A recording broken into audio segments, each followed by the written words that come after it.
U organizaciji opštinskog odbora Crvenog krsta Bogatić i mobilne ekipe službe za transfuziju krvi Šabac sprovedena je akcija dobrovoljnog davanja krvi u mesnoj zajednici Belotić za davaoce iz Mačvanskog Metkovića i Belotića.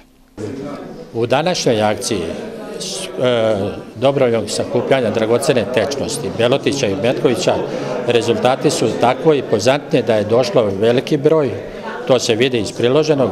Ono što ohrabruje i što je veoma dobro, imamo dosta mladih, a to je negde oko 40 mladih na nivou oba sela.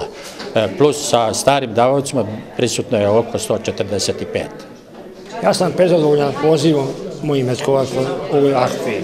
Ima dosta mladi, danas je prvi put dalo 13 njih krv.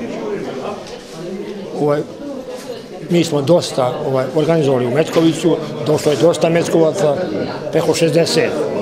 Za ovu akciju prijavilo se preko 140 davalaca krvi, a ohrabruje i činjenica da je među njima bio i veliki broj mladih iz oba sela.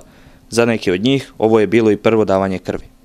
Prvi put za mene da dajem krv, smatram da ovo je jako humanitarna akcija i smatram da na naših 5 minuta može nekome da spasi život, tako da svaki sljedeći put odazvati nekoj narednoj akciji ovakvog karaktera.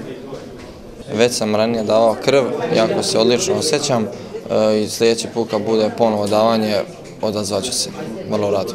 Ova akcija dobrovoljnog davanja krvi još jednom je pokazala da naši građani imaju razvijenu svest o humanosti i solidarnosti.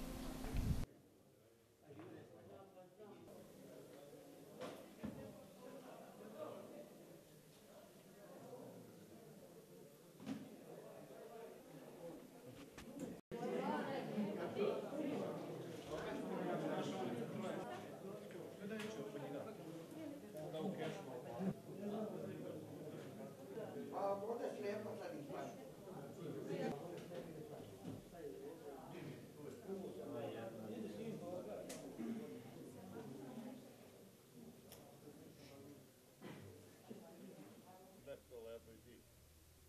Kako si ga